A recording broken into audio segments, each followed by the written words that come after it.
All right, hello everybody. We are going to talk about Mendel and his genetics today. Let's get started. So, who was Gregor Mendel? Very handsome fellow. He was an Austrian monk who was super into science and super into gardening. He lived in the mid 1800s. He was really well educated, and his job was to grow plants for the abbey. An abbey is a religious building where the monks live. So we'll go with that. And then just to talk really quickly, the 1800s, when he was alive, what they thought of inheritance, they believed something that was called the blending hypothesis, which said that every offspring has a blend of traits from its parents. And so the population would get more and more and more dilute over time. And that sounds sensible, but there are some things that don't really work like that. So it says all variations would dilute over generations, and it may seem that that would be true maybe with skin colors, that we would have sort of a blended concept with skin color. But if you look at height, that doesn't really make sense. So we'll get to that. All right, so one of his favorite things to study were pea plants. Pea plants made what is called a super model organism for genetics. And this is a concept that the College Board definitely wants you to understand, is what a model organism is for genetics. So model organisms are easy to grow, and we'll talk about more of them in just a second. It's easy to control their mating, so you can be in charge of who gets to mate with whom. Think about that with human beings. We can't use human beings as model organisms. We can't grow human beings. We can't control who they mate. We can't decide, well, this person can mate with this person, so I can study the traits of their babies. But we can do that with plants. We can do that with fruit flies. That would be another great model organism. There's some microscopic worms that we can study. They're not really microscopic, but really tiny little worms that we can study. All kinds of species that we consider model organisms. The other things that they need to have is conspicuous traits. So that means that we can really see clearly their traits. So if you look at the pea plants, they can have round or wrinkled seeds. They can have yellow or green seeds. When I say seeds, I mean peas. The peas are the seeds. They can be yellow or green. Their flowers colors can be white or purple. The pods themselves can have different colors. They can grow tall, or they can grow along the ground.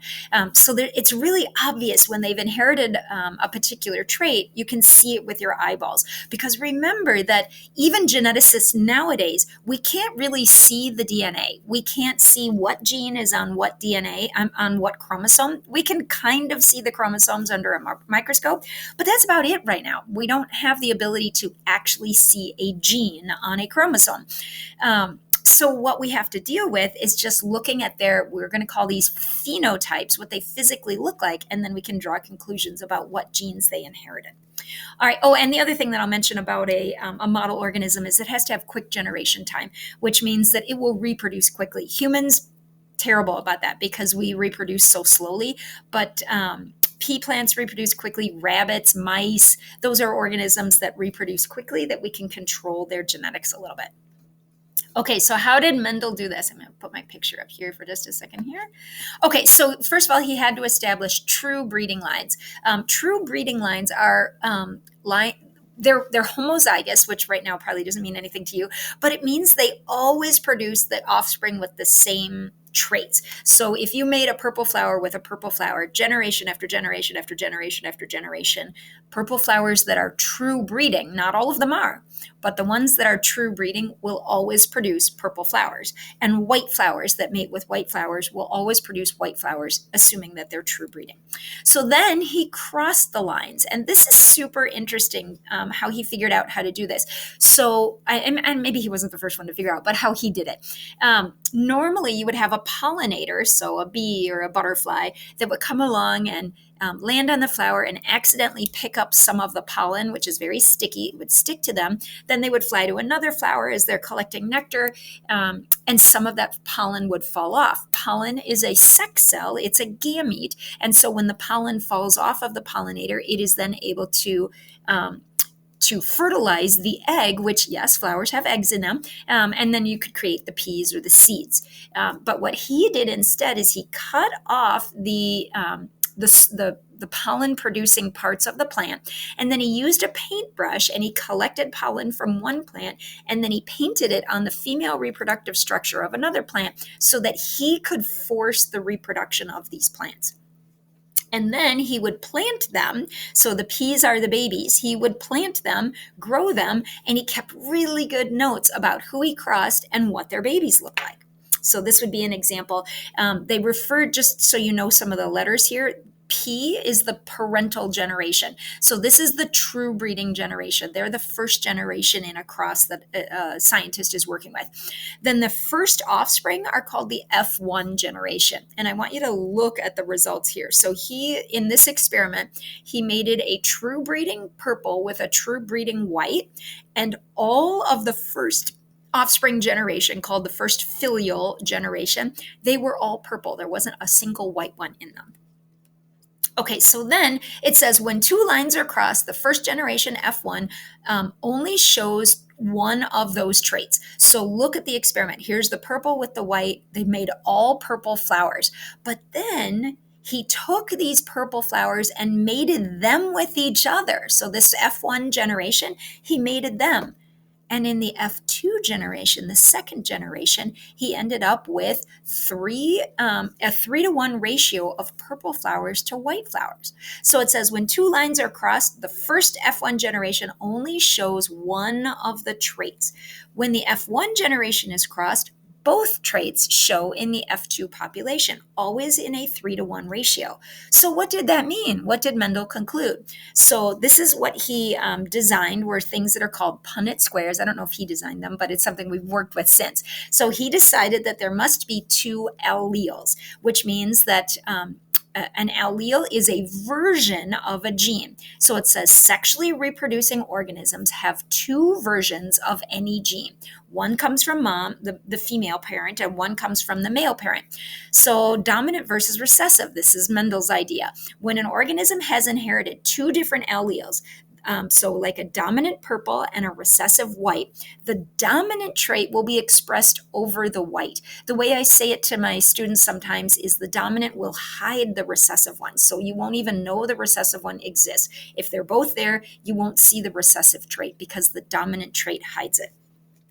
Okay, and then just be aware, there are many exceptions to these rules, this dominant recessive, we're going to learn about them. This is kind of like learning that an atom has a nucleus and then all of the electrons are like planets revolving around it. Like that's how we teach it to get you started in chemistry. But then we tell you, oh my gosh, that's not realistic. There's so much more to it. So we're going to learn a lot more to genetics than just what we have here.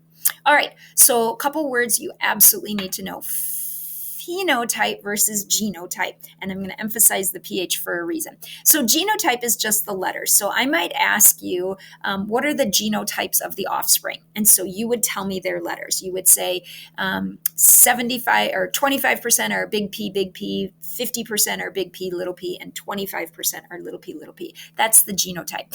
And then if you have homozygous versus heterozygous, the prefix homo, means same, and hetero means different. So a homozygous genotype means they have two of the same letter. So big P, or little p.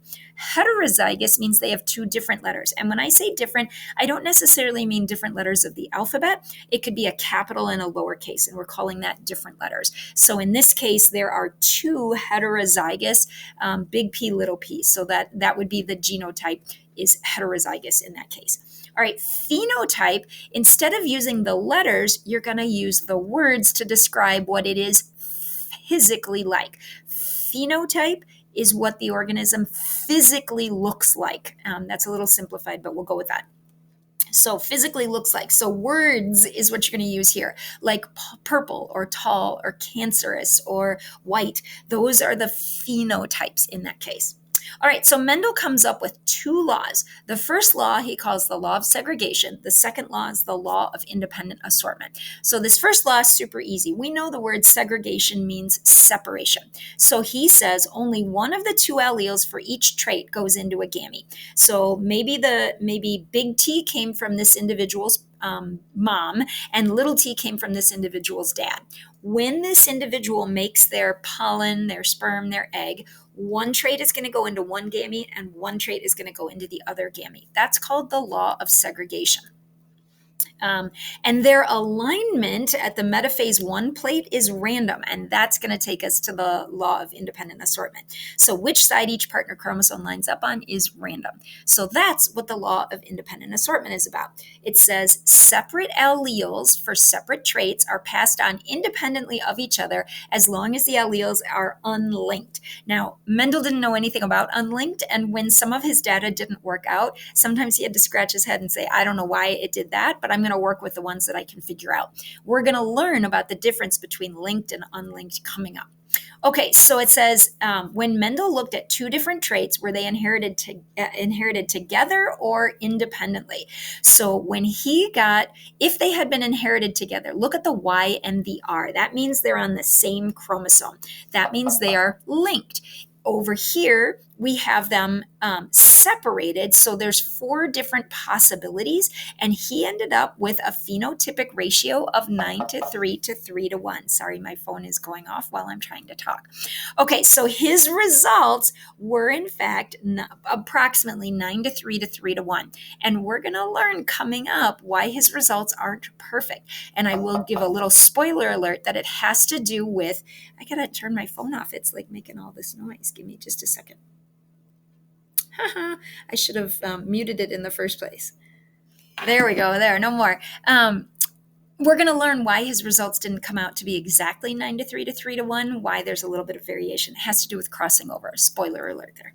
Okay, so recombinant offspring. Independent assortment leads to combinations of traits in offspring that are different from the traits of the parents. That's because, so independent assortment, remember, is the idea that everybody lines up during metaphase, but mom's chromosomes might be on the left and dad's might be on the right, or a mixture of any of them because it's random. And so that means that the babies end up with a whole different assortment. Remember, in a human being, it's 2 to the 23rd power, or more than 8 million possible combinations in the sperm or egg. So the traits then have recombined when they come together into, when a sperm and an egg or a pollen and an egg come together. The traits have recombined. All right, so now let's talk about Punnett squares. You should have done Punnett squares in junior high. It says, what are the odds that the offspring will inherit a particular trait if both parents are heterozygous? Now, when you make a Punnett square, you do not need to draw little spermies and little eggs, but it really helps when you're first learning to see the sperm. So this is the idea that one parent who had the sperm had a capital A and a lowercase a. It doesn't matter what the trait is. It makes no difference. So when that male makes their sperm, half of their sperm will contain the capital A gene or allele, and half of their sperm will contain the lowercase a allele. So you're going to put one over each set of boxes. Then for the female, we're going to put her on the side. Doesn't matter whether the male or female is on the side. It doesn't matter at all. So the female, those are her eggs, and she is also heterozygous. So when her body goes through meiosis and makes her eggs, half of her eggs will contain the capital A allele, and half of her eggs will contain the lowercase a allele. So now the Punnett square is trying to look at the probability of their offspring. What if the first sperm fertilizes the first egg? You would get a baby that was capital A, capital A. Or if the second sperm fertilizes the first egg, you would get a baby that's capital A, lowercase a, heterozygous. And you can take a look at all of them. So because there are 4 boxes, each box is worth 1/4. So as we look at it, the odds of the genotype, I'm going to practice your vocabulary, the odds of the homozygous genotype, big A, would be 1/4. 1 out of 4 of them have that genotype. Same thing with the homozygous recessive trait, little a, 1 out of 4 would have that. However, for the heterozygous big A, that's 2 out of 4, or a 50% chance, or you could say 0.5 probability that the offspring would be heterozygous. So now let's take a look at the phenotypes. What are the odds that the child will look like the dominant trait? Remember that the dominant hides the recessive. Whoops, I did it backwards. There we go. Remember that the dominant hides the recessive. So obviously the one that's homozygous dominant, big A, they're going to look dominant. But how about the capital A, lowercase a? What are they going to look like? They're going to look like the dominant trait. It's as though the recessive trait doesn't even exist. It can get passed on to their offspring, but that individual will not look like the recessive trait. They will look like the dominant trait. So in this Punnett square, 75% or 3 out of 4 of the offspring are predicted to look like the dominant trait, and 1 out of 4 are going to look like the recessive trait. All right, and this is called a monohybrid cross because it involves just one trait, just the A gene. It is possible to look at more than one trait at a time. So it says, what if we want to look at the odds of inheriting 2 or more traits? Try this example. What are the odds that P parents that are heterozygous for green, so green colored peas, and inflated, usually we just say round, but whatever, inflated peas will have offspring that are yellow and constricted, and usually we say wrinkled, but whatever. So this is what the Punnett square would look like. It's a 4x4 Punnett square with 16 boxes in the middle. And I'm going to tell you that I think I'll only have you do this one time and then never again, because these are super time consuming to make these Punnett squares. And I'm going to show you a way that's a lot faster. But what's important across the top are the possible combinations for the sperm. So the first G with the first eye, the first G with the second eye, the second G with the first eye, the second G with the second eye. And then same thing with the eggs. Both of these parents are heterozygous for both traits. So the first G with the first eye, the first G with the second eye, the second G with it. Okay, you get the idea. And then you bring them together and you have to study all the possibilities. Notice the 9 to 3 to 3 to 1 ratio. The 9 to 3 to 3 to 1 ratio is a dihybrid if both parents are heterozygous. We're going to learn coming up about test crosses. And sometimes you'll have a heterozygote that is test crossed with a homozygous recessive individual. So all little letters, no capital letters. That ratio is going to be 1 to 1 to 1 to 1. And that's different. And so we'll get to that. But just be aware that when you have 2 heterozygotes, you expect a 9 to 3 to 3 to 1 ratio. All right, let's move on. It says the Punnett squares become more and more complex as the possible outcomes increase. So better to do monohybrid crosses for each trait and then multiply the results. So this is a very similar, they use different letters, but it's basically the same idea. They even use which one's dominant is different, but whatever, it's still the same idea. So in this case, instead of drawing the 4x4 square with 16 boxes, they draw 2 monohybrid Punnett squares with just 4 boxes in each one. So what are the odds of producing, say, let's see, the question was, try this dihybrid cross using 2 monohybrid Punnett squares. So big Y, little y, big R, little r. So they're both heterozygous. I thought maybe it asked which one produced a particular offspring. So let's do that as an example. Let's see if we can figure that out. What are the odds that they will have a yellow wrinkled, what are the odds that they'll have a yellow wrinkled P offspring? So the seed will be yellow and wrinkled. So capital Y in this case is yellow, capital R is round. So there are 3 boxes on the left, 3 out of the 4 boxes are yellow, and on the right, 1 out of 4 boxes are wrinkled. So you multiply those two together, 3/4 times 1/4. So that makes 3/16. So the odds of having a yellow wrinkled are 3/16. And if we go down here, we will find where we are. There we go. Yellow 3/4 times 1/4 wrinkled, 3/16. Notice it still has the 9 to 3 to 3 to 1 ratio. We can, because it's all over 16, we can cancel out the 16 and say 9 to 3 to 3 to 1 ratio. So it still works whether you use the big Punnett square or whether you use the little Punnett square. The thing that's great about using the little Punnett squares is that then you can look at multiple traits at the same time. So this one, instead of 2 traits, has 3 traits. That's a box, if we were to do it in one Punnett square, that would have 64 little boxes in it. Instead, we're just going to do 3 little monohybrid squares and multiply multiply each one out. And so when you multiply the probabilities, you find out what are the odds of getting any particular trait. And it says what fraction of the offspring are predicted to have at least 2 recessive traits. And so they show you the multiplication on that to figure that one out. All right, the very last thing we're going to talk about is called the test cross. The test cross is a method of determining the genotype of an organism that expresses the dominant phenotype. So just let's keep it really simple. Let's talk about purple flowers. Purple is dominant over white. So if you have a purple flowered plant, that plant could be big P, or it could be big P, little p, because remember the dominant trait hides the recessive trait, and we can't see their genes. Mendel couldn't see their genes. Today we can't see their genes. So we have to do a test cross to try to figure out what is that second letter. Is it still a dominant or is it a hidden recessive? So to do that, we cross it with an entirely recessive organism. So I'll get to the picture in just actually the picture is perfect. So we could cross it with a white flower. White is recessive. The only way for it to look white is if it has 2 lowercase p's, so little p, little p. So now look at the 2 possibilities we've got. Let me get my picture out of the way here. So we've got a purple flower. We don't know its genotype. It could be big P, or it could be big P, little p. We made it with a white flower, and there's 2 things that could happen. If the purple flower is big P, then all of the babies would be purple. Because the purple always dominates over the white. However, if the purple flower is big P, little p, here we go, I guess it's over here. If it's big P, little p, then we would expect 50% of their offspring to have white flowers.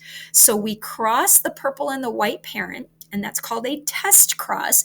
And then we plant their seeds and look at the babies. And then we can tell, was the parent homozygous dominant or heterozygous? So that's called a test cross. And you can do that with numerous traits all at one time. But the test cross parent has to be recessive for everything for us to figure it out. Okay, that's it, everyone. Please let me know if you have any questions.